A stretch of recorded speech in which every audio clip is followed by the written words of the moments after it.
On today's show, if I'm doing my job right, you should all be asleep at the end, because the Geek Minute is back and we are talking about all things sleep, nerdy, and everything. We're also going to talk to an awesome guy whose nephew is getting out of jail and he wants to know how he can support him. And we're going to talk to the mom of 2 young kids who got a DUI and thinks she's a failure. Stay tuned.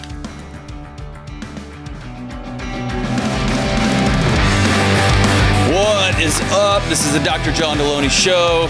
I'm John, just like my mama named me, and I hope you are doing good. Hope you're being kind to one another. Hope you've met your neighbors. Y'all are playing tennis. I don't know if you're playing tennis. That sounded weird. Hope you're just out in the yard kicking a soccer ball around or doing whatever it is people do these days with their neighbors. And I hope that y'all are being wonderful with one another. So on today's show, we've got a lot going on. If you're new to us, welcome. Normally, I am way more on top of things when I start the show, and by way more on top of it, I'm not. But we talk about mental health, talk about relationships, we talk about all this stuff. On this show, we got a packed show today, so I want to go ahead and get to the calls. If you've got challenges in your life, relationship issues, mental health challenges, you just want to know how you can support folks, questions about parenting, marriages, education, whatever it is, give me a shout at 1-844-693-3291. That's 1-844-693-3291, or go to johndelony.com/show, and we will get you on the show, and we will talk through. We're getting calls, emails from all over Earth, right? So it's an exciting time to be in the podcasting. Is it? It's not. There's about 11 million podcasts. This is but one. We are almost cracked the top million, though, James. With your great production help, we are almost cracking the top 1 million. You're welcome. That's the kind of coaching I get, guys. I get the, you're welcome. All right, so let's go straight to the to the phones today. We got a lot going on. Let's go to Colin in Fairbanks, Alaska. Colin, what's going on? Oh, man, just a lot of good stuff. How are you, my friend? Same. How's the world treating you? Dude, it has been a crazy year. Lots going on, but for the most part, man, it has been incredible. Very cool. Very cool. So, brother, what's going on? How can I help? Well, I've got a situation. I own a small service-based carpet cleaning business. I'm an owner-operator. Started it about 3.5 years ago. Very cool, man. That's a whole other story. I got fired from a job, and I was tired of getting fired, so I started my own business, and it's been amazing. So, hey, would you fire yourself, or have you turned into a pretty good employee? You know, for the reason I got fired was it was lack of performance in a sales job. Yeah. And I said, in this environment, it just wasn't the right fit for me. So I said, man, I need to start my own business. So I did it, and it's been incredible. Well, good for you, man. All right, so you got a carpet cleaning business. Management has always been restructuring in your life. That's my Good Will Hunting reference. But now you got your own place, and you're crushing it. So what's up? Yep. So I got a nephew. This is kind of the emotional concern I have, and because I listen to a lot of business books and tactical stuff like that of do this, do that. Here's a budget. Here's this. Anyway, I've got a nephew. 21 years old. He's coming out of prison of the last 3 years. I would love to help him out in some way to bring him on and work in the business with me and kind of be a mentor, if you will. His sister, or my sister, his mom and I are super close. Mm-hmm. And so she's just concerned for him, and I want to know, like, what's the best way I can help him, mm-hmm. but also not jeopardize the integrity of what I've built, what we've built as a team and a culture here with my business. Because coming from a background of theft and burglary, yep. I'm hoping that he's had a come to Jesus moment. But we're in people's homes, we're in people's businesses. Yep. They trust us with door codes and keys and all kinds of stuff that we've built a reputation for. How do I help him, mm-hmm. but not jeopardize what we've built? Sounds like you don't want to hire him, but you think it would help him.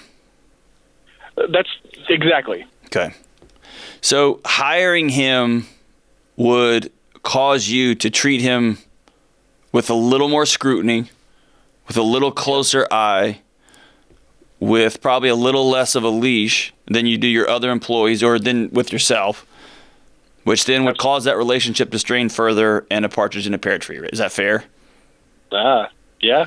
So here, there's really two ways you can do it. Number one, when he gets out, you could sit him down and say, I'm going to take the risk of a lifetime because I'm going to gamble my entire thing on you.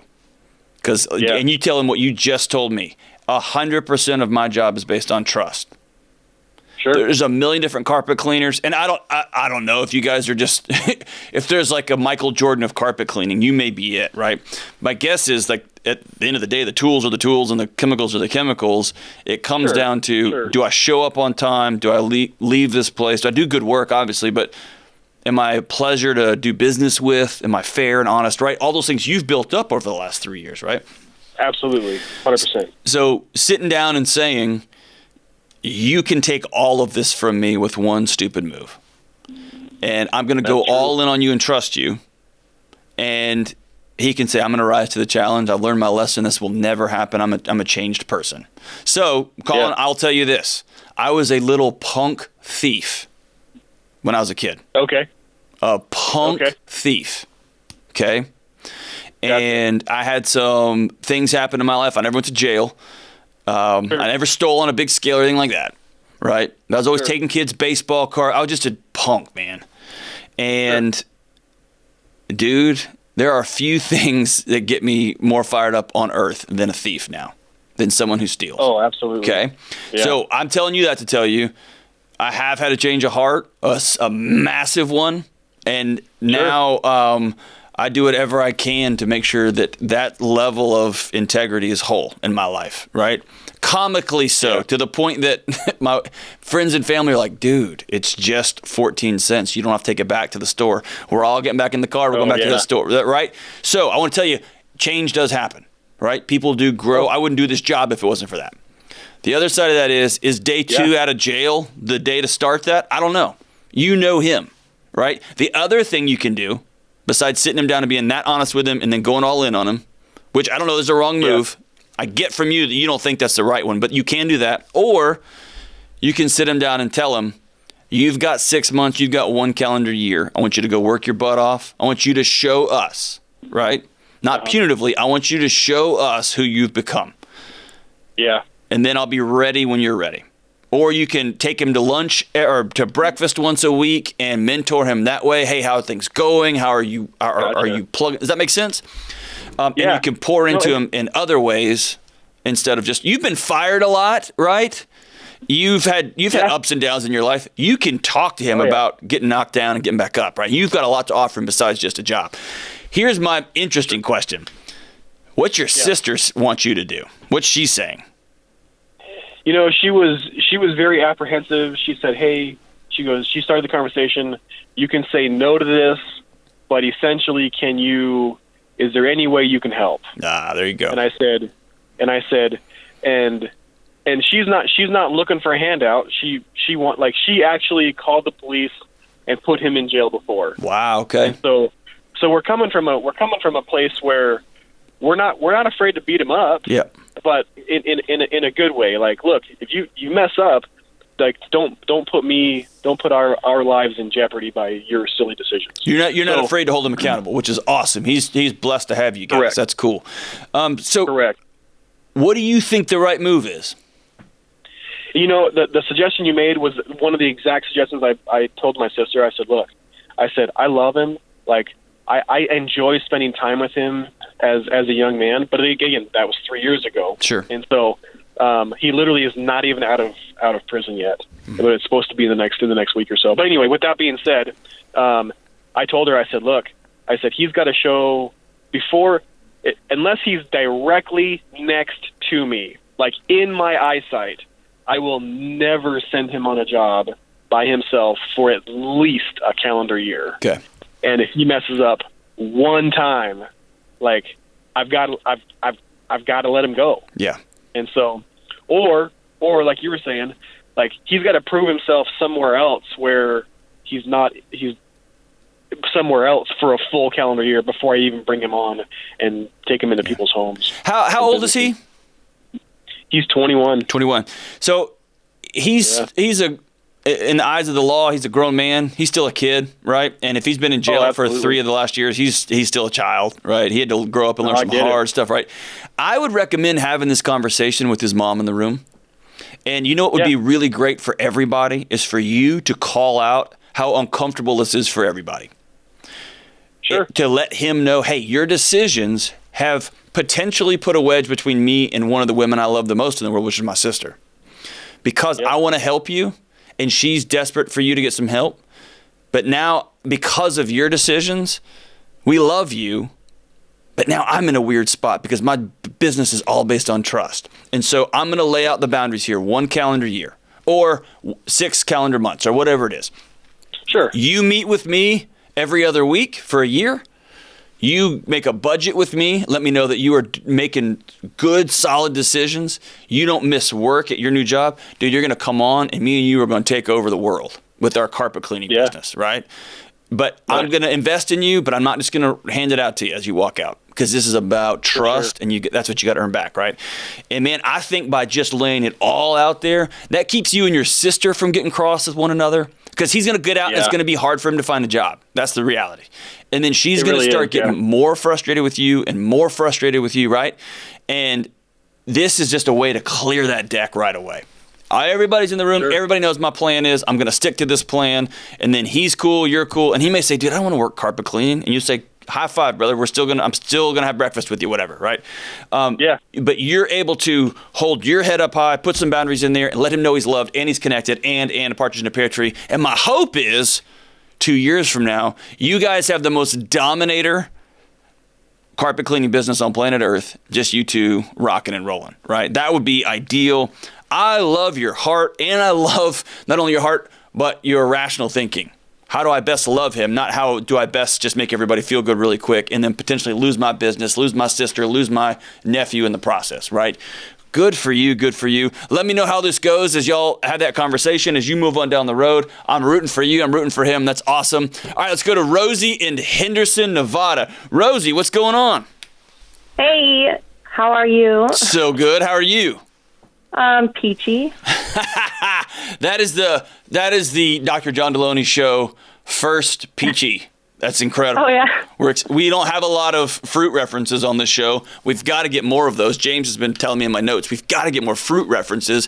And here comes a Rosie dropping one on us. So thank you so much. So what's going on? How can I help? So pretty much, I just need to know how I got a DUI. And okay. I'm a mom, so it's really weighing on me. And it's just really, I just can't seem to I feel like I'm stained or something pretty much. Okay. So how old are your kids? Oh, they're 9 months and 2 years. 9 months and 2 years. Okay. Mm-hmm. And then tell me about this DUI. What was going on? So I was at a bridal shower, my friend's bridal shower, and apparently had too much wine. And, I mean, I felt like I was fine. I was, drinking water and trying to be responsible, but... Hey, hold on real quick. Let's back up. So as part of this, we're going to start changing the narrative, because it's going to change the narrative in your soul, okay? So instead of saying apparently and evidently, say, I went to a bridal shower and I drank too much. Mm-hmm. Is that cool? I did. Yep. And I thought I felt fine, but I wasn't. Is that cool? I want you to take ownership language, okay? Yeah. All right, so tell me again. You were at a bridal shower, and then what? So I drank too much at the bridal shower. I thought I could drive home. I ended up falling asleep at a red light, and either someone called it in to the cops, so they pretty much one cop parked in front of me, one cop parked behind me to wake me up. That way I didn't drive into the intersection. And I mean, from there I got taken to jail and got arrested. I'm smiling here, not at you, but with you. You didn't doze off. You crashed. Yeah. So did you fall asleep because you had 7 drinks, or did you fall asleep because you had just enough and you're a mom of 2 little bitty kids? I definitely do not get a lot of sleep with the baby. Right. So And it wasn't like super late at night or anything. I guess that was like, hey, here's a good chance to catch up on some sleep. But obviously the drinking. We're going to catch up right here at 4th and Mockingbird Lane. Right. Yeah. Sounds good. Mm-hmm. Wow. So you went to sleep. How far over the limit were you? I didn't. They took my blood, so it wasn't. They didn't like breathalyze me or anything. So Okay. I'm not sure, but I had to be held for at least 12 hours. Okay. Before And I could, go home. Are you married? Yes. How was that phone call?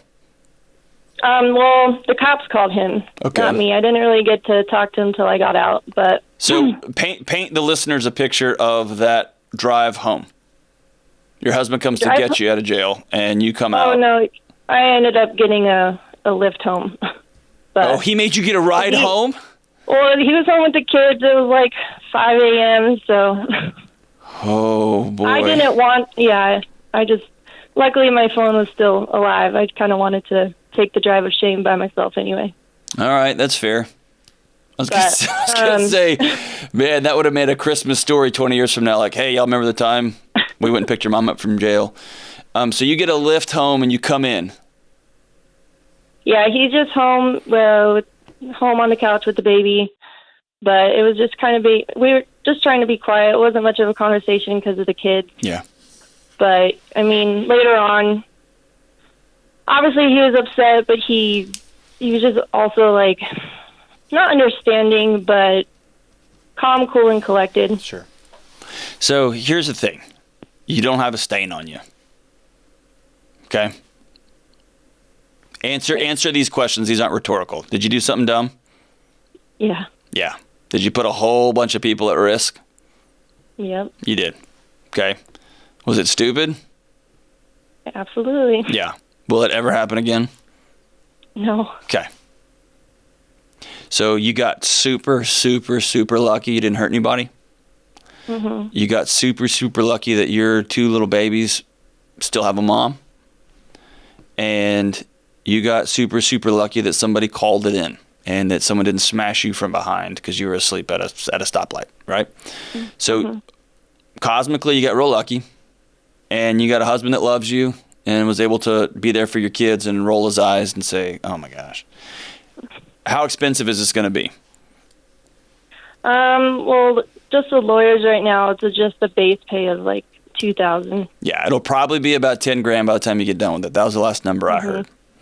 So it's going to be real, real expensive. If you're like me, you don't have $10,000 laying around, so this is going to hurt, right? Mm-hmm. So if you choose to carry this around like I'm a loser and I'm an idiot and I've got a stain on me, then this is going to affect your kids. This is going to affect your husband. This is going to affect your friendships and relationships. If you can stand up tall, hold your head up, not use words, not use adverbs, not use ly words. Apparently, evidently, if you say, yep, I screwed up big time and I got busted and then I went to jail and then I paid my $10,000 in lawyer's fees and court costs, etc. And I will never, ever do that again. And it is what it is. And at some point, your 10-year-old is going to come bouncing into the room. Mom, did you ever go to jail? And you'll have to go, have a seat. You know what I mean? That will be part of it. But you're not going to shy away from it. You're not going to lie. You're not going to be weird about it. You're going to say, yeah, your mom made a dumb decision. And this is why, as you notice, this is why like I do these things, right? This is why I never drink alcohol at our friend's house. This is why I don't drive anywhere. I always get an Uber. Whatever behavioral decision you're going to change. And then you're going to hold your head high and make sure this never happens again, right? Yeah. Yeah, Anything beyond that, Rosie, is a choice. Mm-hmm. Is you choosing to hang on to this longer than necessary. Beating yourself up further doesn't help anything. It doesn't make it not happen. It doesn't make it doesn't make other people feel bad for you. It just makes everything mush. Right? And it's not forgetting it. It's not undermining it. It's not saying that wasn't a big deal. It was a huge deal. You got real lucky. And now we're going to move on. So why is that hard? Why don't you want to choose to do that? I just get these, like, when I'm home and I just see the kids playing together or something new the baby did, I just feel I get these flashbacks of, the jail and Yep. just these guilty pangs of, like, I couldn't be here right now, whether breathing or just in a jail cell for, like, multiple other reasons. And so it's just continuous, like, oh, what a happy moment. And then, the guilt, the flashback. There you go. Okay, so you ready? You've probably heard me do this on this show, but we're going to do it again anyway. I'm going to do it 1,000 more times before I finally get canceled. You ready? Yeah. Close your eyes real quick. Okay. Are they closed? Mm-hmm. I want you to picture in your head a giant, I don't know, a green donkey. Okay. Okay? Sitting in your front yard. Sitting down, not standing, sitting in a weird stance. Got it? Mm-hmm. Okay. That donkey is sitting there, and I want you to have a yellow hat on his head. Cool? Okay. You got it in your head? Yep. All right, open your eyes. You just proved to everyone listening to this show you can control your thoughts. Mm-hmm. So when you're sitting down playing with your little baby, right? Your 2-month-old, your 9-month, or 2-year-old and your 9-month-old, and that thought of that freezing cold concrete little chair bed thing, right? Mm-hmm. I want you to go, nope.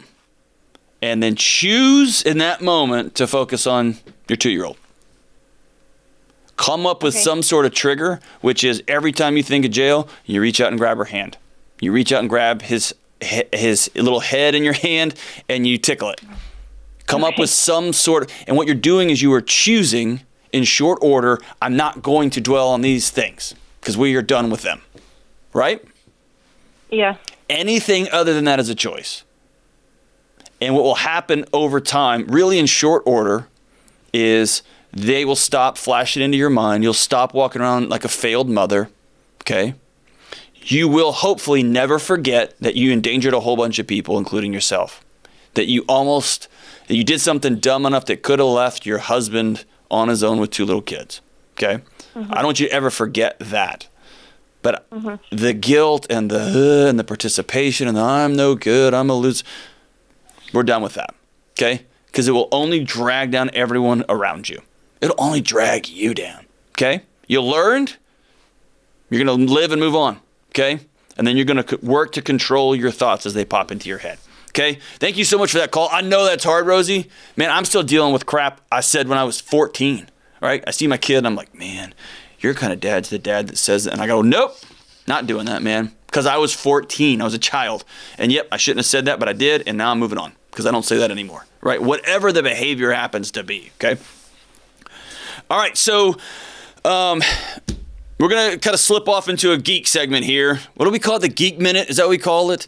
It's a teaching segment, Geek Minute. I get a bunch of emails about sleep, right? I get a bunch of emails about sleep. Here's an example Kelly pulled for me from Mason. I've noticed when it comes to anxiety, you talk very highly of the importance of sleep. Can you talk about how much sleep we should be getting, what not to do before bed, when it's too late or too early to work out, etc.? I've been dealing with lots of anxiety, and keeping my sleep on track is nearly impossible to me. All right, so I am a huge fan of sleep researcher out of Berkeley, California, the University of Berkeley, Dr. Matthew Walker. He's got a remarkable book called Why We Sleep. He was on a podcast with Dr. Peter Attia. It's called the Drive Podcast. After this one, go to Dr. Peter Attia's Drive Podcast. It's a 3-part series on sleep, and they go off the deep end.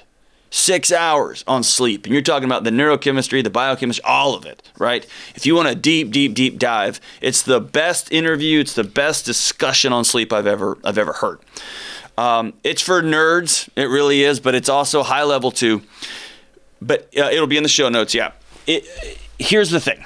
I'm going to walk through several things about sleep that are revolutionary, that are mind-blowing, and that are really important.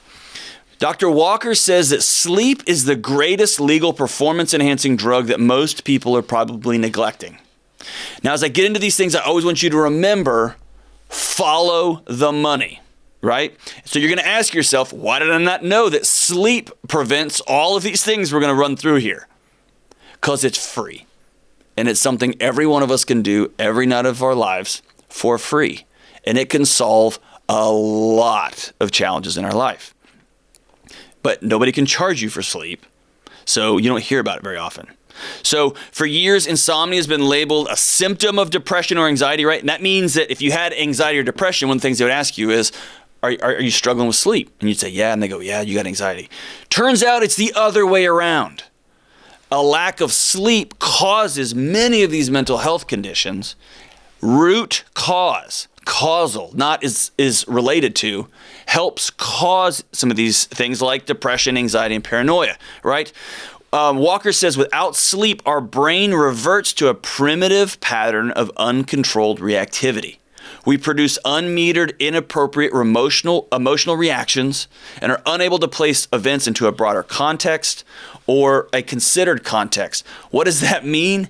How many of you have not slept for 24 hours? You pull an all-nighter and then you just start laughing and you can't help it. You just start laughing. Or you're in your car on your way to that exam and a song comes on the radio and you start crying. Right? Or it's week 2 after 15-hour workday, you're just crushing a project and you're watching a show and you start bawling, right? Or your husband walks in and says, hey, I'm not going to do the dishes tonight, let's go out to eat. And you just lash. I can't believe it, right? You just launch into him, right? Our amygdala gets heightened with less sleep.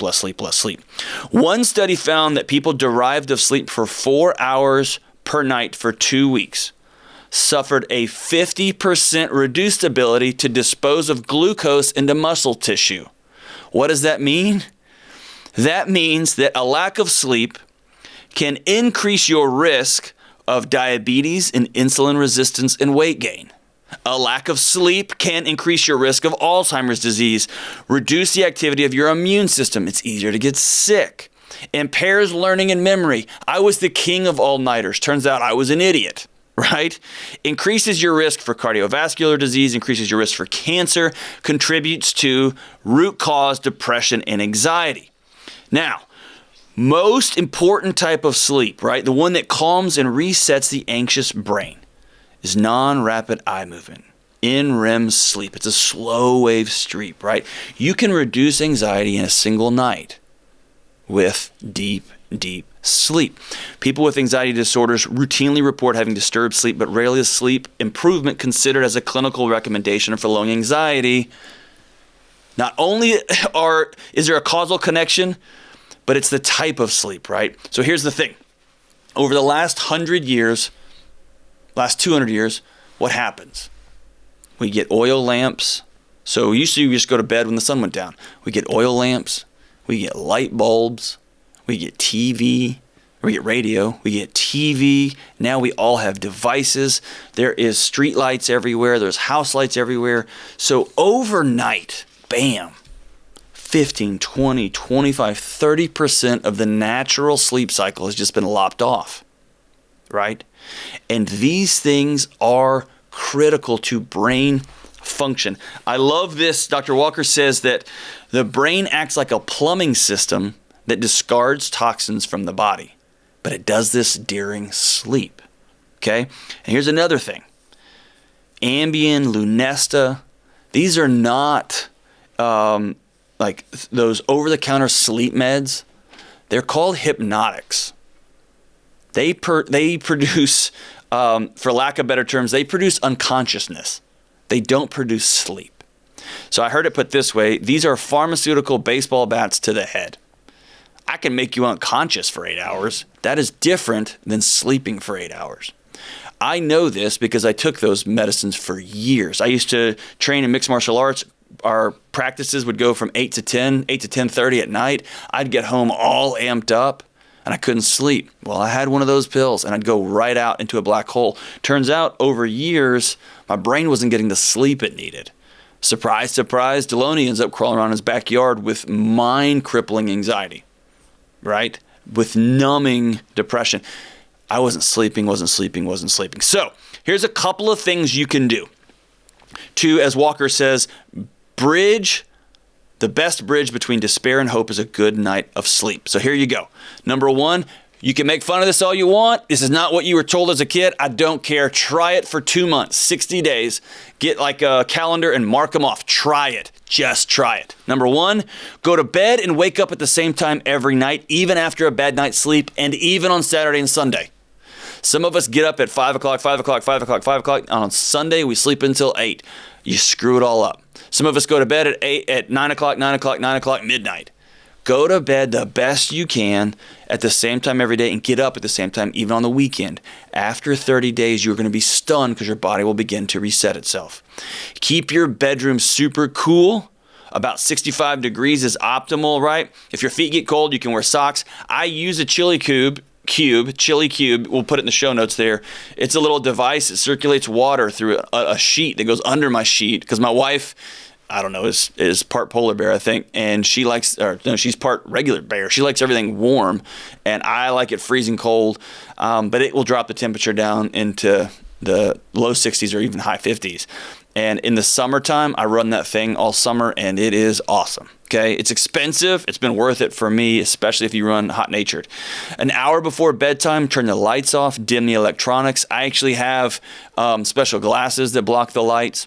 Blackout curtains can be helpful, right? I live out in the country now. The only thing that keeps me awake now out there is the stupid moon, and I give it a few days because that sounds pretty natural. If you can't sleep, I give it 10 or 15 minutes, and then I get up and I go read. I get up, reset. What you don't want to do is to remind your body to start developing a pattern where going to bed is something that makes me stressed and crazy. Don't work in bed. Bed is for sex and bed is for sleep, and that is it, right? Watch TV in another room. Do work. Don't just sit in your bed with your laptop working right up until you close the laptop and then try to go to sleep. Your brain's got to cycle down, okay? Here's another big one. Don't drink caffeine after lunch. I don't drink caffeine after 10 a.m. unless I got something that I have to do for work late into the evening. I just don't. The half-life on coffee is way, way longer than we thought. Here's another one. Alcohol is a sedative, but it is not sleep. You feel like you're getting sleepy and you actually go to sleep, but alcohol blocks REM dream sleep, which is the critical, important part of deep sleep, right? Alcohol will ruin your sleep. So if I have drinks out with friends, I consciously know I'm choosing socializing over good sleep, and this is going to cost me for the next few days. And over the last few years, as I have prioritized sleep over and above all other things, all other health-related things, I've begun to drink way, way, way, way less. Now I just have water out with buddies, right? I'll have a decaffeinated tea or decaf coffee. I hope I'm still fun. I think I still am. But I drink way, way, way less, right? I do take magnesium, GABA, hemp oil, occasional melatonin. These are sleep encouragers. These are not hypnotics. They're not sedatives, right? And I work with a doctor on those that I trust. Here's the thing. Not working out after 5 or 6. Don't work out without 2 or 3 hours before you go to bed. If Kelly just perked up, she's like, that's the only time I can go to the gym. If you do, it's going to push you up. Okay, so I would say at least 2 to 3 hours before you try to go to bed, don't be exercising, okay? That also doesn't mean don't work out until 9:30 or 10 at night and then go to bed at 1 a.m. and get up at 5. Don't do that either, right? You got to get your time to sleep. How long is a good time to sleep? 7 to 9 hours for most people. If you think, oh no, I just need 4 hours, almost to a person, you're wrong. There's a very few people who can get by on that. It's probably not you. Maybe Jocko, not you. Maybe, I don't know, not you, right? Not you. Most people walk through life chronically undersleeping. And if you don't think this is a big deal, if you remember a few years ago, the big stink with Netflix when they said we have 2 competitors, YouTube and sleep. And we think our best route is to go after sleep. There's a lot of excitement, a lot of great TV shows, a lot of garbage TV shows, a lot of clicky, flashy, brighty things that keep you from going to bed. What I want you to do for 60 days is prioritize going to sleep. And if you have a night, this is a big one. If you have a night where you don't sleep, I get those occasionally. They don't bother me anymore. They used to stress me out so bad. They'd make me nuts. Oh my gosh, I gotta sleep. I'm gonna be a wreck. You know what? Now I just get up and read. I get up and I read, and then the next day it makes it back up, and I go to sleep. I'm going to be all right. And I don't freak out. I don't lose. It's going to be okay. And so in honor of sleep night, right? In honor of sleep night here, the sleep show here, I pulled this song from 1992. It's one of the greatest songs ever written. especially if you like good musicians. All of these guys in this band are better than you and better than anybody you know of.